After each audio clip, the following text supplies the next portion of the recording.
Bueno, en principio esto es una reflexión, los motivos de publicación, los contenidos de este tomo de a 30 años de democracia, para contarnos un poco al respecto.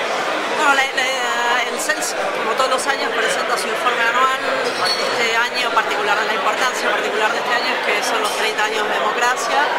Por eso hicimos una presentación un poco que sea representativa de esos 30 años, para contar lo que ha sido también la agenda de derechos humanos en la transición y la agenda de derechos humanos en estos últimos 10 años. En todo caso, el informe hace un recorrido en el prólogo de Horacio Berbisky, un recorrido más histórico, haciendo este balance de alguna manera, y después están los capítulos que en general el CELS incorpora o incluye en el informe anual. Hay algunos muy concretos sobre el proceso de verdad y justicia, sobre el terrorismo de Estado. Hay un capítulo para nosotros muy relevante para este momento actual del país, que tiene que ver con la situación de las fuerzas de seguridad y de alguna manera el paradigma de seguridad democrático, pero en este número particular lo que hicimos fue enfocarlo fundamentalmente en la cuestión del abordaje territorial, qué pasa con determinados grupos que nosotros identificamos y cómo tienen una relación muy particular con las distintas policías del país, cómo sufren en algunos casos el hostigamiento o el peso más fuerte del poder punitivo, las consecuencias que eso tiene, y la agenda pendiente en todo caso de un paradigma de seguridad que pueda trabajar con políticas de inclusión y políticas que respondan a las demandas de seguridad. Así que ese capítulo engloba de alguna manera también lo que va a ser la presentación ahora, que va a estar muy enfocada en la agenda que tenemos, importantísima para que se avance en una reforma profunda de las policías, para que los gobiernos políticos consoliden su accionar sobre las policías, para que se tome dimensión del poder de daño que tienen en términos de gobernabilidad democrática, por un lado, que son además las mismas policías que nosotros denunciamos todo el tiempo, que hostigan jóvenes, torturan en algunos casos, detienen arbitrariamente. Ahí hay una discusión que tiene que ir de la mano, y hay que trabajar en políticas que puedan romper esos esquemas de una manera, y que la política pueda finalmente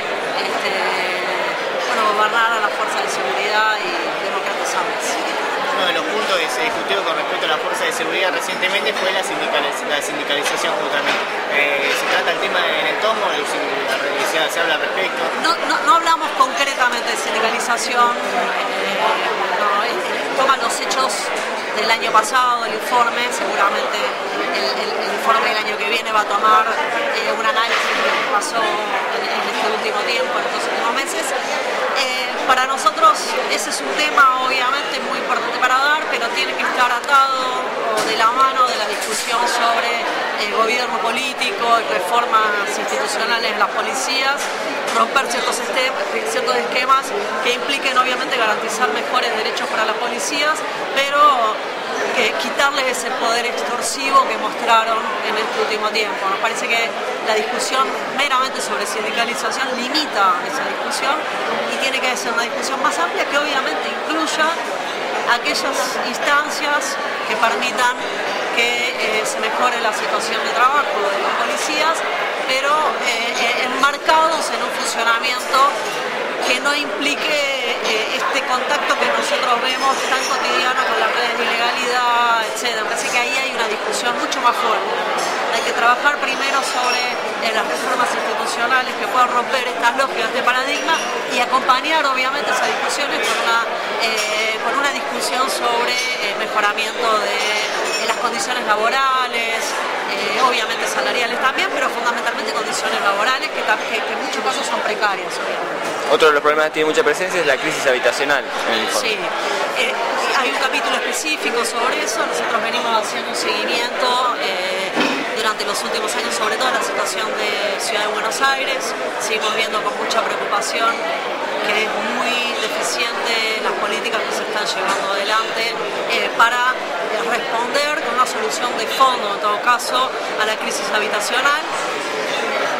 Ese capítulo obviamente no tomaba la discusión de función social de la propiedad que se dio este año respecto de la reforma del Código Civil, pero es el capítulo que le da contexto y que explica de alguna manera por qué el CELS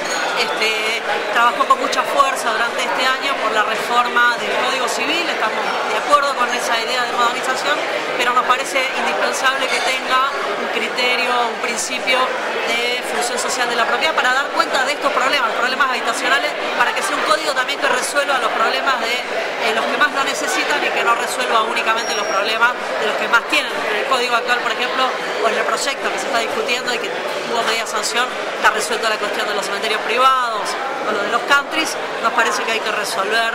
sin duda la cuestión sobre vivienda social, discusiones sobre prescripción adquisitiva de la tierra y la gran discusión sobre la tierra.